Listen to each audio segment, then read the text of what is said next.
तो चलिए इसी से जुड़ी इस वक्त बड़ी खबर आ रही है। दिल्ली से बड़ी खबर है कि सुप्रीम कोर्ट में जो मसला पहुंचा था वहां से नोटिस जारी कर दिया गया है उत्तर प्रदेश सरकार को।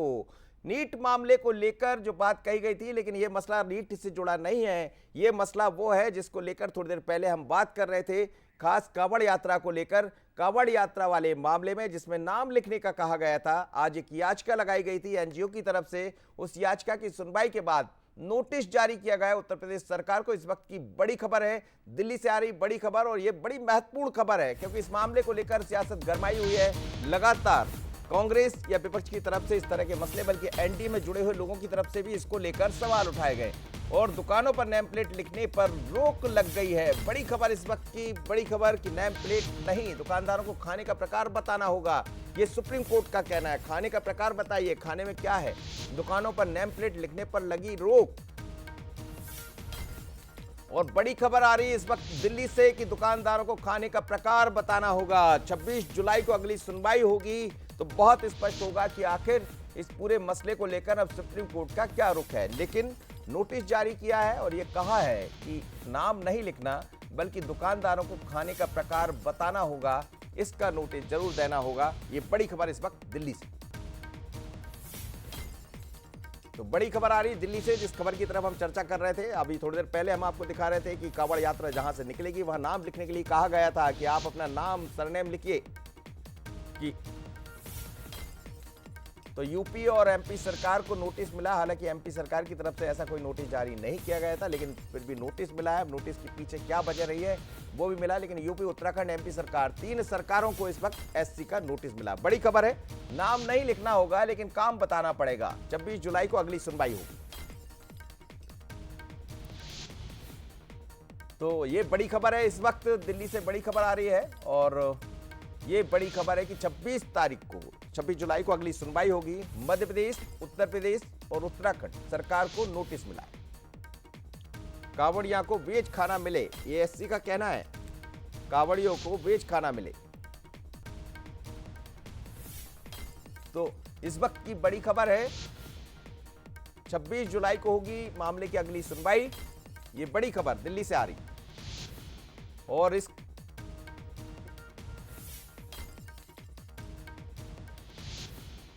बनाते हैं वो उसके प्रकार लिखे। मेरे साथ इस वक्त हमारे न्यूज हेड शरद द्विवेदी जी जुड़ रहे हैं, उनसे समझते हैं। शरद जी, बहुत बड़ी खबर है, काफी मसला गरमाया हुआ बीते 2-3 दिनों से, लेकिन सुप्रीम कोर्ट का रुख ये बता रहा है कि नाम नहीं लिखे जाएंगे। बिल्कुल, देखिए मनोज, सुप्रीम कोर्ट ने बहुत साफ किया है कि आपको जो वेज खाना, जो शाकाहारी भोजन या शाकाहारी फलाहार जो आप अपनी दुकान पर डिस्प्ले कर रहे हैं वो किस प्रकार का है, ये बताना होगा। कि आप जो भी भोजन और जो भी फलाहार आप प्रस्तुत कर रहे हैं आपको उसके बारे में बताना पड़ेगा। आपको अपनी पहचान बताने की जरूरत नहीं है। और अंतरिम रोक लगा दी है सुप्रीम कोर्ट ने कि कोई नेम प्लेट और पहचान बताने की जरूरत नहीं है। आपको सिर्फ ये बताना होगा कि आप साबूदाने की खिचड़ी है आपके पास, या आपके पास किसी कंदमूल फल का कोई डिश है, या आप फलों की कुछ चाट बनाकर बेच रहे हैं। किस तरह की चीज आपके पास है, जो भोजन आप या फलाहार आप प्रस्तुत कर रहे हैं अपनी दुकान में, जो भी कांवड़ यात्री जा रहे हैं, तो आपको सिर्फ उसका प्रकार बताना होगा।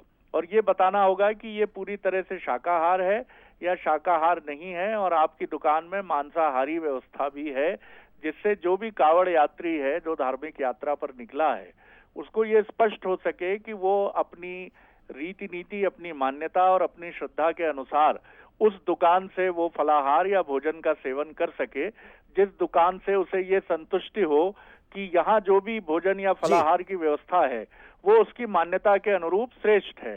तो यही सुप्रीम कोर्ट की मंशा है कि आपको सिर्फ ये बताना है कि आपके यहाँ भोजन का प्रकार क्या है, शाकाहारी है या मांसाहारी है, या आप विशुद्ध रूप से शाकाहार और फलाहार का ही व्यापार करते हैं। ये स्पष्ट टिप्पणी है और इस पर अंतरिम रोक लगा दी गई है। जी मनोज। बिल्कुल। और शरद जी, 26 तारीख को अगली सुनवाई होगी, क्या आपको लग रहा है, क्या इस पर विस्तार से बात होगी और सरकार या सुप्रीम कोर्ट जो आगे का निर्णय, हालांकि सुप्रीम कोर्ट का मसला है ये, लेकिन फिर भी क्या माना जाए, जिस तरह से आज संकेत दिए और कुछ बड़े नजीर भी पेश कर सकता है सुप्रीम कोर्ट?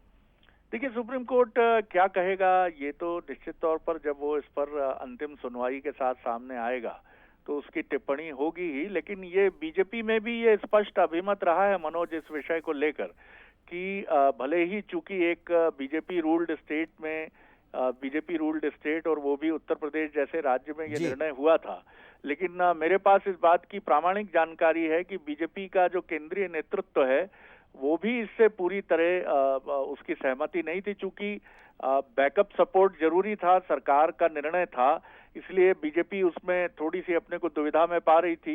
लेकिन ये मान्यता सभी की थी कि ये निर्णय किसी न किसी रूप में कुछ हड़बड़ी में या कुछ शीघ्रता में ले लिया गया है, अन्यथा इसकी कोई आवश्यकता नहीं थी। जी मनोज, चलिए इसीलिए सर आपने देखा कि जी। मध्य प्रदेश में इस तरह का, हालांकि मध्य प्रदेश को नोटिस इशू हुआ है क्योंकि शायद कुछ उसमें कंफ्यूजन जो भी स्थिति रही हो, लेकिन मध्य प्रदेश सरकार के नगरीय निकाय विभाग की तरफ से ऐसा कोई निर्णय नहीं था। जो उज्जैन के संदर्भ में ये बात सामने जी हाँ, आई जी हाँ। थी कि उज्जैन में इस तरह की बात है कि दुकानदार नेम प्लेट लगाएं, लेकिन मध्य प्रदेश सरकार ने ऐसा कोई भी निर्णय, ऑफिशियली कोई भी निर्णय नहीं था कि मध्य प्रदेश में भी नेम प्लेट निर्णय उज्जैन में अनिवार्य करना होगा। जी बिल्कुल सर जी, बहुत धन्यवाद। चाहे मसला उत्तर प्रदेश का हो या मध्य प्रदेश के आज के निर्णय का, जिसको लेकर राजनीति सियासी भूचाल मचा हुआ है, हमें लगता है निर्णय लेने से पहले थोड़ा सा समझने की जरूरत थी कि क्या आखिर इसके पीछे वजह है, इसके दूरगामी परिणाम क्या होंगे। लेकिन